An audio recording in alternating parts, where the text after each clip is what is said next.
வயசுலேருந்தே எனக்கு இடுப்பு வலி அதிகமாக இருந்துச்சு. இதனால் என்ன ஆகிட போகுதுன்னு நான் ரொம்ப சாதாரணமாக இருந்துட்டேன். ஆனால் அதோட பாதிப்பு நாள்பட ரொம்பவும் மோசமாக போயிட்டு இருந்துச்சு. இதனால் எடுக்காத மருந்து இல்லை, மாத்திரை இல்லை, தைலம் இல்லை. அதெல்லாம் அந்த நேரத்துக்கு சரியாகிற மாதிரி இருக்கும். ஆனால் திரும்பவும் அந்த வலி வர ஆரம்பிச்சிடும். என்ன பண்ணுறதுன்னு தெரியாதப்போ தான் என்கிட்ட பலர் வந்து இந்த துரந்தர் ஜாயிண்ட் பெயின் ஆயிலை பற்றி சொன்னாங்க. அதை யூஸ் பண்ணி பாருங்கள், உங்களுக்கு இடுப்பு வலி சுத்தமாக இருக்காதுன்னு சொன்னாங்க. சரி வாங்கி யூஸ் பண்ணி பார்க்கலாமேன்னு ஒரு முறை வாங்கி யூஸ் பண்ணி பார்த்தேன். இதோட பெயர் எப்படியோ செயலும் அப்படித்தான். இப்போ பார்த்தீங்கன்னா என்னோட இடுப்பு வலி மாயமாக மறைஞ்சு போயிடுச்சு. Thanks to Durandhar joint pain oil. மார்க்கெட்டில் எத்தனையோ இது மாதிரி எண்ணெய்கள் இருக்குது.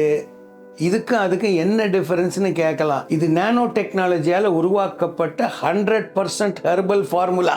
No side effects. கொஞ்சம் ஊற்றி கொஞ்சம் தேய்ச்சா டிஃபரன்ஸ் கண்ணுக்கு தெரியுது. வேறு எந்த ஆயிலையும் உங்களுக்கு இந்த மாதிரி வேப்பர் புகை வர்றது தெரியாது. அதுதான் இந்த துரந்தர் ஜாயிண்ட் பெயின் ஆயிலுடைய பியூட்டி. இப்போதெல்லாம் முழங்கால் வலி, முதுகு வலி, தோள்பட்டை வலி ஆகியவை நாளுக்கு அதிகரித்துக் கொண்டே வருகின்றன. WHO மற்றும் ILARஇன் ஒருங்கிணைந்த ஆய்வின்படி இந்தியாவில் மட்டும் சுமார் 20% மக்கள், அதாவது சுமார் 28 கோடி மக்கள் எலும்பு தசைகள் அல்லது தசைநார் வலியால் அவதிப்படுகின்றனர். இவர்களில் அதிகபட்ச நோயாளிகள் மூட்டு, அதாவது நீ பெயினால் பாதிக்கப்பட்டுள்ளனர்.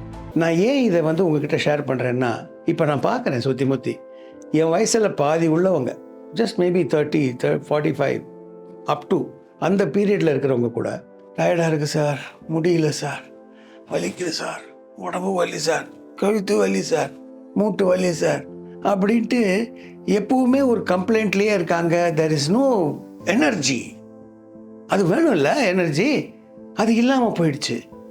இதுக்கு என்ன காரணம்னு பார்த்தீங்கன்னா, ப்ரைமரி ப்ராப்ளம் மூட்டு. அதுக்கு ஒரு வழி இருக்குது, துரந்தர் ஜாயிண்ட் பெயின் ஆயில். அதை தான் நான் யூஸ் பண்ணுறேன். கொஞ்சமாக எடுத்து வலிக்கிற இடத்துல அப்படி மூட்டில் தடவிட்டோன்னு வைங்க, கொஞ்ச நேரத்தில் பார்த்தாலே தெரியும். கொஞ்ச நேரத்தில் அது உள்ளே போய் வேலையை செய்ய ஆரம்பிக்கும். வலி போகும். வலி போனாலே ஆட்டோமேட்டிக்காக நம்ம மைண்டு ஃப்ரீ ஆகிடும், எனர்ஜி லெவல் அப் ஆகிடும். இதுதான் என்னுடைய சீக்ரெட்.